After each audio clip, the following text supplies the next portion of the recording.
today, right here, right now. This is the moment that you will finally say, I'm growing my accounting practice, and you're going to discover exactly how right here, right now, on the Grow My Accounting Practice podcast. Welcome back, everyone. I'm Ron Saharian, co-founder of Profit First Professionals, and you're listening to GMAP. Oops, I'm sorry. And you're listening to GMAP. This is the show where we teach you step-by-step how to grow your accounting, bookkeeping, and coaching practice, and give you an action you can take right now to help you grow your practice. Plus, we have an awesome guest today. And of course, we have a trippy question and an insider access. Also, awesome. Guys, you probably noticed Mike is traveling today. He's not going to be able to join us on today's episode, but that's okay. We have, as always, Liz Bourne. Liz. Hi. It's Ron.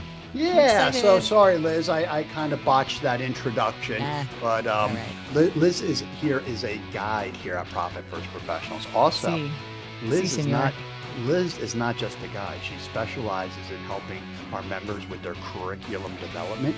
She helps them with their branding, their presentation, their marketing, their mindset, everything. She's been called a muse. So if you're looking for a great coach to help you grow your accounting practice, boom, Liz is your gal. Boom.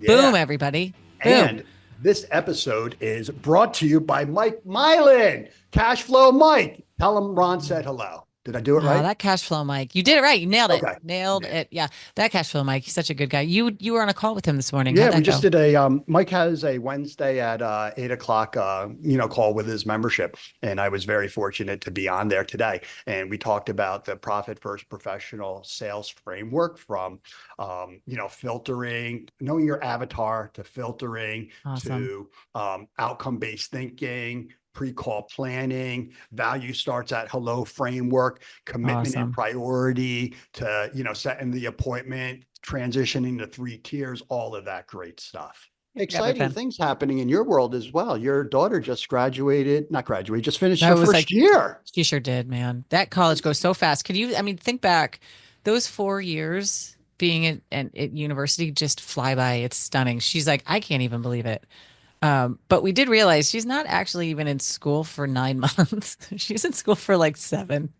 Right. So all that money for 7 months. So crazy. Like, can we set up a school? Can we set up some kind of school? I don't want to do that. You can. Well, Liz, let's get into it today. I know we have a guest with us. We sure do. So, I just folded the paper. So today's guest is Kristin Meador. She's a CPA and founder of Gradient Accounting. It's a firm that supports remote business owners and digital nomads. So good. With Profit First coaching, bookkeeping, and tax services. She's based in Knoxville, Tennessee, very close to where my daughter is.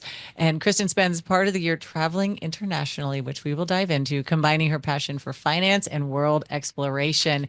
And without further ado, welcome, Kristin. Oh my. Thank you, Liz and Ron. Yay. I'm so excited to be here. So happy to have you. So great. So what is a digital nomad? Great question. The term is being more broadly defined now, but previously in the past, it was someone that didn't have a home base and took their laptop with them and just worked from the road and made money digitally. And now the term's a bit looser. So a lot of digital nomads are kind of growing up and they're getting a home base and they're still traveling a lot, but not full time. So I definitely define myself more as a slow digital nomad, because I do have my home base and I travel about 3 to 4 months of the year internationally. Yeah, I remember when we were first speaking, you were probably in a different country. And then when you had your enrollment call, you were in a different country. And then, you're in a couple of different programs here at Profit First, and you were just wrapping up in France. Yeah. Yes. That was recent. So good. So it's so good. Well, we love it. I love it. But what do your customers think about this? Because we introduce Profit First Professionals to business owners all the time. And a lot of them are like, hey, Ron, I don't want somebody outside of my state, let alone somebody that's traveling all over, the globe. Yeah, good question. I think The beautiful thing about niche, which I know you guys know and love, is that you can kind of choose who you work with. So early on in my firm, I decided to kind of niche down to remote entrepreneurs and other digital nomads and people living this life. So I have a lot of other clients like me where we can kind of just like nerd out about travel and all of this stuff. And some of them are, running businesses from their RVs, or others of them do have a home base but travel a lot. But also for my more traditional clients, because obviously niche defines kind of my marketing, but it doesn't necessarily define what all of my clients look like. So Yep. for my more traditional clients, I, in the past, was a bit nervous to bring it up to them. Like, I'm doing your taxes from France right now. But what I found is it is such a fun rapport builder. Usually they're so interested in what I'm doing, and they ask me so many questions about it. We get to talk about travel and a lot of fun stuff. And it inspires them a lot of times to think about how they've structured their business and build more travel and vacation into their lives.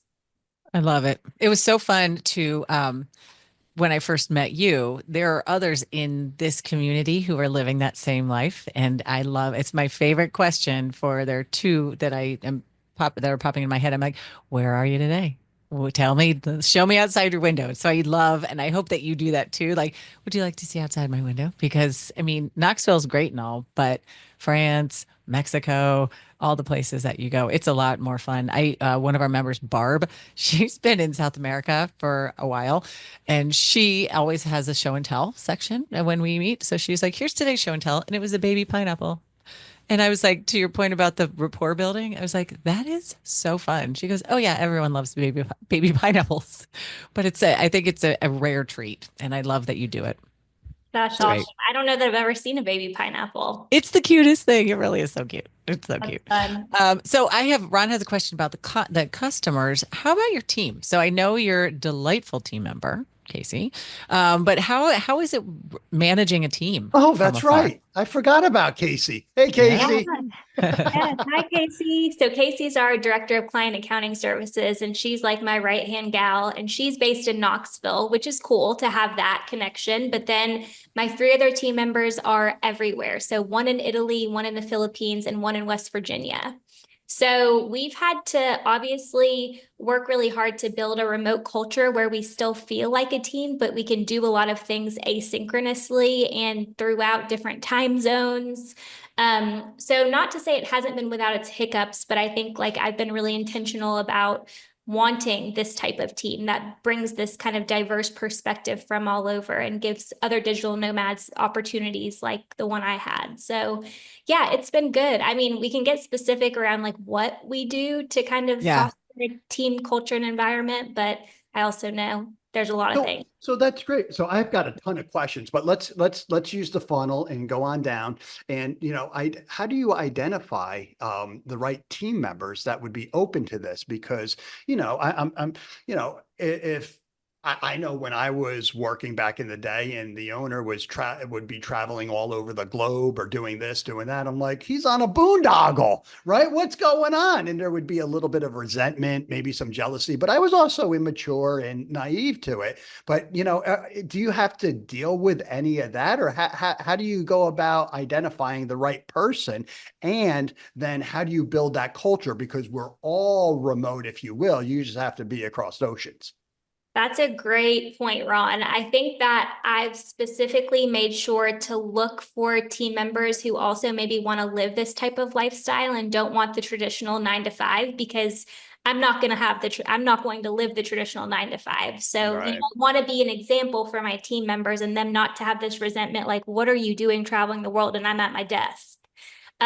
So my team members I've all met through networking, and one of my team members through like a digital nomad organization I was in. So, Oh, cool. so I met him and we had similar passions and hobbies and interests, and that all worked out great.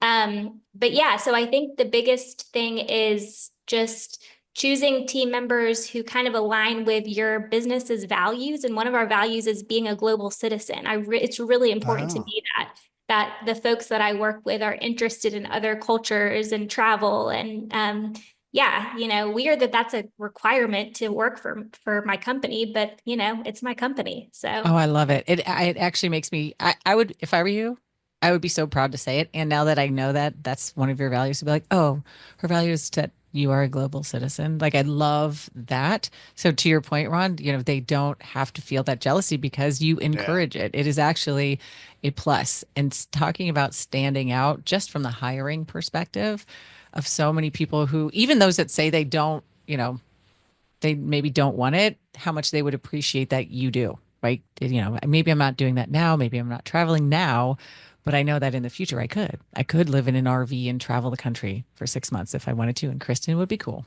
That's awesome. How do you plan for the differences in not only time zones, but also in technology, right? Like, how many adapters do you have? And do you know which country has good Wi-Fi, what doesn't? And like, do you have to plan all this out? I mean, I'm sure there's a lot of cool, sexy things, but what are some of the things that you've learned that you could share that would help others should they make a transition to working in another country? yeah, that's a great point, Ron. I would say like me and my whole team, we run our world in Eastern Standard Time. So Nice. I keep my Google Calendar on Eastern Time, no matter what zone I'm in. And so I don't really ever fully adjust to the new time zone in a lot of ways. And in terms of Wi-Fi stability, that's been a big concern of mine. So what normally we do is we book on Airbnb. And we actually typically stay in places for a month. And that's just because it's really nice when you're working and traveling to have a base that you can kind of get set up with and don't have to move around every few days. Hmm. So it's not hotels, hotels, Hmm. hotels. Exactly. And we try to Right. choose a base that strategically is located with a lot of good like day trips. You're not bored. Mm, There's always something to do. And one hack I found for Airbnb is you can actually ask the host to send you a Wi-Fi speed test before you Cool. book your stay. And most of them are super happy to oblige with that request. So we do a bit of research to make sure the Wi-Fi is going to be stable. And then in terms of tech, my work setup is pretty light. I don't even bring a second monitor and I'm just kind of used to it. I know some people that would just murder them to not be able to have their second Totally. third monitor. Yeah, Mm. but Yeah. it's kind of part of the arrangement. I want to pack light, obviously. And then so yeah, tech it really isn't an issue because the other thing is I don't work off papers. Like I'm allergic to paperwork. So at my Awesome. whole office, everything I do is digital. I love it. I want to go back to the training for your team. So you use the term asynchronous, and to me that means you have a lot of processes built out, a lot of videos that are at the ready. Can you talk about your onboarding process? And I'm sure you're involved in quite a bit at the beginning, but how do you? I'll say it this way: we read a book a while ago that was about it was about this guy who was running naval ships and he was trying to create a leader mentality. And yeah. most people, even though they say they want to be self-driven, they want the leader follower. So imagine you're creating a bunch of leaders. So how do you onboard? How autonomous are they and how early does that start for you? Yeah, good question. So kind of every service that we offer, we have an advisor on the account. And so that's one of my more senior team members. And so after the sales call, the advisor is fully qualified to take it and run with it through onboarding. Awesome. And to do that, we've layered in a lot of SOPs, templated task lists. So most task management softwares, you can have templates. And why create new task lists when you do the same thing for, every onboarding? Just have a Yeah. template and apply it. And templated sequences of emails. So everything's pretty templated and automated. And that's really the way that we've had to do it because if not, I feel like I would still be onboarding every single client and Yeah. touching everything. And I Yeah. feel like I can do that and have this lifestyle that I really love to have. I love it. And how it's going back to the global citizen, but also you have shared values, you have a team. How do you all connect? Do you have weekly meetings? How do you connect with each other? Yeah, we have a weekly all team meeting. And we try not to have a lot of meetings aside from that. We carve out like 30 minutes in that meeting to just go over issues, like random talking points that arise that we need to talk through live. And everything else we try to do asynchronously through our task management software, where we can like tag each other and leave notes and comments back and forth. And then we use WhatsApp instead of Slack for kind of like our day-to-day communication. And that just works well with a global team. That's great. That's great. Um, Well, I got a kind of a weird question. Has anyone ever said to you with regards to the investment in your services, I want you to charge me the currency rate of the country that you're in or the currency that you're in? Because if you're working, I would love for Hilarious. you to be working in like Angola or something and then get that bill versus, euros. Surprisingly, no. I mean, I wonder if they've ever thought it, right? If you're in Mexico and they're like, well, you're like living on pennies if you're in Mexico. So why is my fee not changed? I don't know. I think normally they see the professionalism and the value that we bring and like realize that like, oh no, like we are working with a professional accounting firm, even though they're all over the globe. Yeah. And that's just like a new concept in a lot of ways, but I feel like it's one that accountants should start to embrace more. And for all of the accountants out there, like if they have a desire to live a lifestyle like this and not be chained to one location or chained to their desk for 80 hours a week, like it is so doable now more than ever. What I've realized in working with you over the past year is that you have a unique ability to trust in your staff and others. How are you able to let go? Right? I can imagine some of our listeners saying, there's no way I can, leave the company or work remotely for, a week, let alone this, even though you're still in communication. How have you, matured to say, you guys do it? I feel like that's been hard actually, Ron, because I am like a type A perfectionist by nature and kind of a control freak. But I think what's been the biggest help in that is hiring for value. So everyone I've hired, like they haven't had all of the knowledge and the experience that I've necessarily wanted them to have on paper, but they've had all of our values like to a Mm. and then I can train them and mold them into being what they need to be over time for me to fully trust handing off things. So like, I think the hardest thing is like the on-ramp for that is kind of long. Like for all of my employees, I feel like it's a 6-month training, on-ramp Interesting. before I feel totally comfortable handing like important things over to them. But Yeah, I I still don't that's feel the comfortable beauty. sometimes giving Liz stuff. Oh yeah, Good Liz, call. Good call. I couldn't resist. Come on. Good call. Liz is the best. 5 years. He's going to do it someday. So So, That's amazing. And the 6 months, though, in the scheme of things, when you look at what yeah. you've done and how you've grown, you feel so good at 6 months that, approximately 6 months that you're like, all right, go. I'll see y'all later. And when you're ready to travel, tell me, let's go. What's the best exactly. country to work out of? Ooh, I mean, uh, I love being in Europe. Europe has my heart, specifically Spain and France. The time zone thing is hard, right? Because, 8 a.m. Eastern would be like 2 p.m. over there. Hmm. So you'll be working later hours. But I do kind of like that because your morning is so quiet. You're not getting emails, you're not getting notifications. You can like get into deep work in the morning and then have your meetings in the afternoon, evening. So I would say Spain. That's a long-winded Nice. way of saying Spain. I want to shift gears a little bit to how we met. We met you in 2024. Not really. We met you before that, but you joined in 2024 and you wrote in your talking points in that year, your company grew significantly. Can you talk about why and what you did differently and how you invested in yourself? Yeah.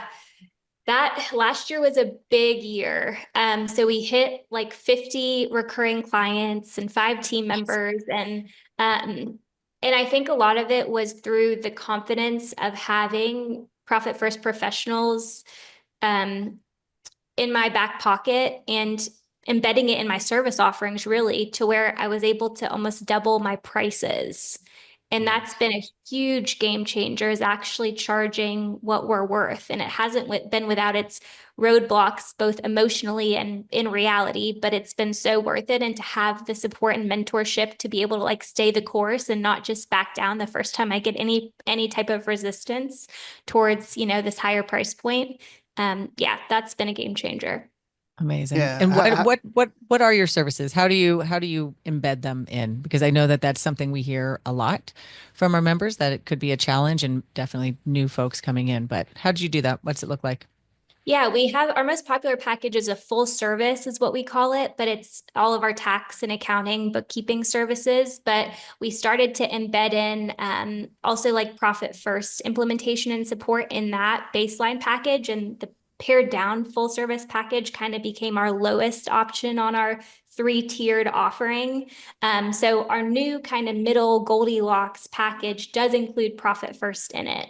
And I mean, it's easy. Our clients love it, obviously, because they're seeing more results. And we love it because it creates stickier relationships with our clients, and it actually makes their finances easier. Because when we go to prepare their tax return, it's not like we have to then have 2 hours of calls with them to explain what they owe and to work on payment plans with them. They Mm. have all of this money set aside, they're feeling good about their finances.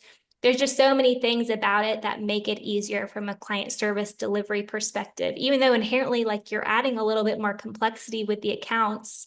We know as PFPs that, that's all kind of baloney, because it's It's not not, that yeah, hard it's to below, it's not reconcile. complex. It couldn't be Exactly. easier, right? Exactly, Ron. Do you have customers in other countries?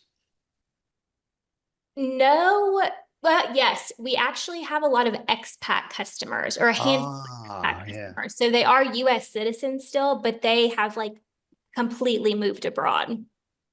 But their business is still in the United States. So they're Yeah, doing what you do, but on a yeah, permanent basis. Great. exactly. Yeah. And that's a That's fantastic. whole big group of people too. Uh-huh. Worst place to work. Mm, Don't worry, they're not listening. I feel like she doesn't have one. I'm Right. my guess is she's like, it's all good. But there's got to be one and that if had you like have some. like a bad experience. Well, I don't have any, like, I really had a great time in Prague in the Czech Republic, but I had a bad experience there because I was there a couple years ago, and I was there during tax season a couple weeks before the deadline, and logged on to my tax software and was completely like blocked out and locked out. Mm. Ooh. And at that point, I hadn't become a PFP. I hadn't done a great job delegating and having backup for a lot of the things that I do. And so it was completely dependent on me, and I was freaking out. So good learning lesson there, in that, like, always have a backup. Like, you can't carry the keys to the kingdom with your business. It's really like a risk if you do. So I Okay. love that. I have Wow. another question. I was on the relay webinar with you. And so I can imagine there are some folks listening who are saying, how is that a niche to work with digital nomads? Are there enough people to do it? Can you talk about the response that you got from that relay webinar? Our RelayFi is our banking partner, and they, are entrepreneurial focused, and they had, I mean, I don't, you probably know the number, but how was that response to you? How did people think about it? it was so great. Like, I've gotten so many leads from that webinar, and well, Awesome. all of them aren't digital nomads naturally. It's a lot of them are just intrigued by the idea Yeah. of being able to build more flexibility and location freedom into their businesses. And so I think that's the digital nomad niche was hard to go all in on first, because I had those same questions of like, how big really is this audience? And like, do they even have money to pay for these services, or are they just backpackers? Yeah. Yeah. Um, but I think a lot of people are just very interested in the lifestyle and want to work with an accountant that kind of aligns themselves with this type of freedom and all of those things that we try to stand for. And you gave them some, must do's, or, one, two, three, steps to do to start being able to live this type of lifestyle. What's the first thing that someone who's interested in doing what you do, what do you suggest they do to start to free themselves up? Oh, there are so many things, but I feel like I've kind of bucketed, excuse me, them into sales freedom, calendar freedom, and profit freedom. And I think I don't know if I can choose which one's more important, but profit freedom is really important. And that just means like implementing systems in your business to know that you can pay yourself a recurring amount per month, like profit first. So I think that it's really hard to fathom a life where you're going on, you're traveling more and going on more vacations without feeling financially secure in your personal finances. So having this profit system in your business, profit first, really creates that machine that can facilitate all of your other dreams and desires. So that is probably the most important thing. As well as I think a lot of entrepreneurs are in this like feast and famine cycle where every month is new and they don't really know where their next dollar or next sale is going to come from. So getting processes in place around your sales and marketing, and as much as possible, getting recurring revenue going. That's the biggest game changer in my business, is like, I don't have any worries because I know exactly how much is getting deposited in my account in a couple days. And I know that that's enough money to sustain my whole month. So great. What was that? Sales sales what? freedom, calendar freedom, and profit freedom. Can you share the calendar freedom? What you mean by Yeah. that, please? So calendar freedom is not necessarily that you have the ability to delegate everything you do, but you can have control over your schedule. So for example, for me, I still have a handful of client meetings that I have to host, but I have full control as to when those can be. I can batch them and do, only 2 days of my month I have those meetings. So having some control over your calendar and not just letting people tell you what to do. You tell your calendar what to do is so important. So a big I part love of all of this. yeah, Yeah. it's a Wow. game changer. So great. It's awesome. And I'm not surprised at all by the feedback that I witnessed during that relay webinar. I mean, people were asking, it was hundreds of questions, and they were so enthralled and excited, and just, the inspiration that you're giving to people of, even if they start on one of those three freedoms, right? Even just start with your calendar. How much do Yeah. you actually need to be involved? What could you give to somebody else, or what could you streamline? You're real smart, friend. Real smart. Wow. I This love it. this was awesome. I Kristen, can know. you believe we're out of time? Goes so No, fast. I I know, it goes so know. fast. I know. So this was awesome. One of the best shows we've had. Where can our audience reach out to you to learn more about you, maybe even, work with you? yeah, if you go to gradientaccounting.com, I probably don't need to spell that. I guess I will. GRADIENT accounting.com, all one word. You can fill out our client interest form there, or you could just send us through the contact form, any type of question or comment. And then on Instagram, I'm pretty active on there. Traveling CPA Chick is my handle. Oh, Yeah, and that's her awesome. newsletters are really great as well. So just, get on the newsletters, everybody, both, peers and potential clients. So that's all I'll say. Thank you, Liz. Sounds And yeah, good. I was going to say, if you go to my website, Gradient Accounting, I have a 15-page ebook called The Freedom Formula, and it goes through I the have method it. we just talked about in more detail with the sales calendar and profit freedom. So you can get that for free. So good. It's a good Awesome. read. Good job. Good job on that one too, friend. Definitely download that, guys.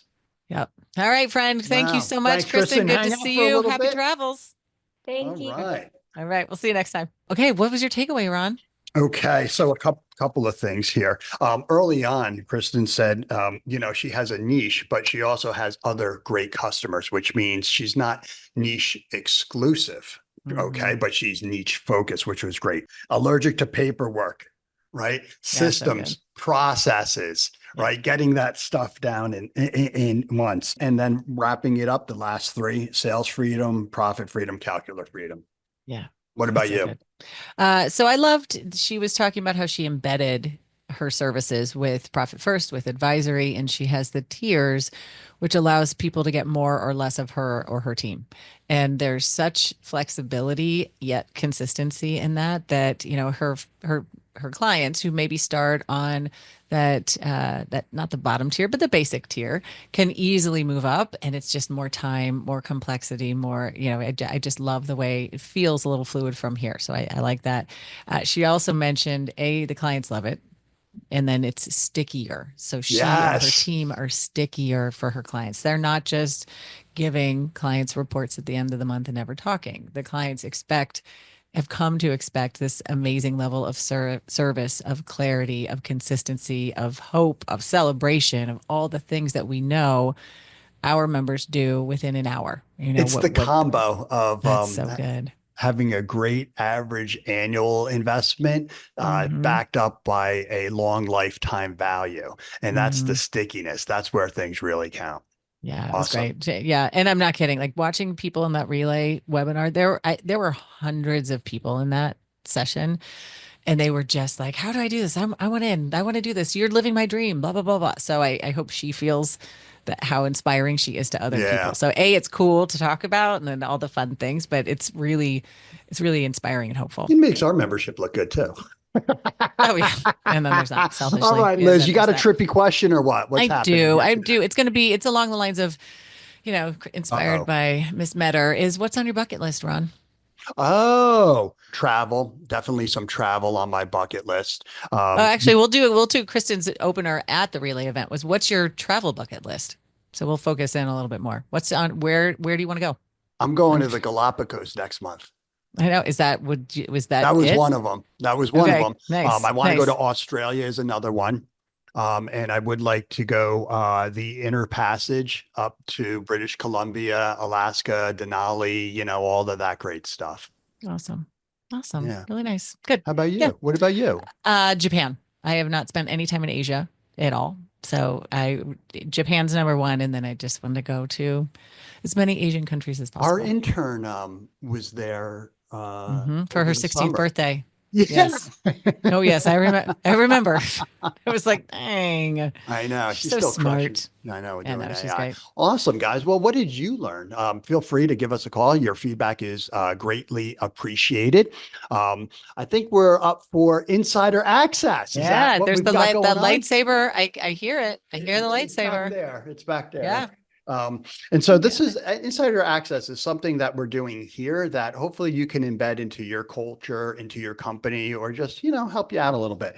And one of the things that we like to do is I personally like to think once, act once. And this rule has really served me well in developing relationships, okay, cementing relationships, working with various different people, managing my email, whatever. And so here's an example. Okay. The true professional, if you really want to know, what makes a pro is they actually do what they say they're going to do by when they say they're going to do it. They do it 3% better than expectations. And that's not only for people they're sharing with, but for themselves. So an example, if I'm thinking, like the other day, Liz, I did it, hey, I would just happen to be thinking of Anna. I know she hurt her ribs. Hey, just thinking of Anna. How's everything going? Yep. Right? That's such that people don't do that enough. Where it's just, hey, Kristin, awesome job. Just thinking of you. It was done to me the other week. A guy that said, he's like, Ron, I'm drinking your Profit First mug, man. Just thinking of you. I'm like, holy shit, that made me feel so good. And this is something that I implement all the time. So it really is. If you're thinking about doing it, just do it and do it immediately. That's great. That's great. And we don't have a GMAT pass for you to do right now, but Mike has thousands of them that if you just listened before. So Sure does. that's it, right, Liz? Thank you, listeners. Thank you, Kristin. Thank you, Mike, Cashflow Mike, for sponsoring this. And of course, we would love your reviews. Don't forget to subscribe and like to grow my accounting practice podcast. If you want to hang out with people like Kristin, if you want to learn how to have more flexibility and more freedom in your life, go to profitfirstprofessionals.com. Check on that. It's no longer, we changed it. So now it's book a discovery call. You can have a call with Ron. You can have a call with me. We'll share a little bit about what membership looks like and how you can really start your life of freedom more deliberately than you are right now. Profitfirstprofessionals.com. And again, thank you, everybody. Have a great day.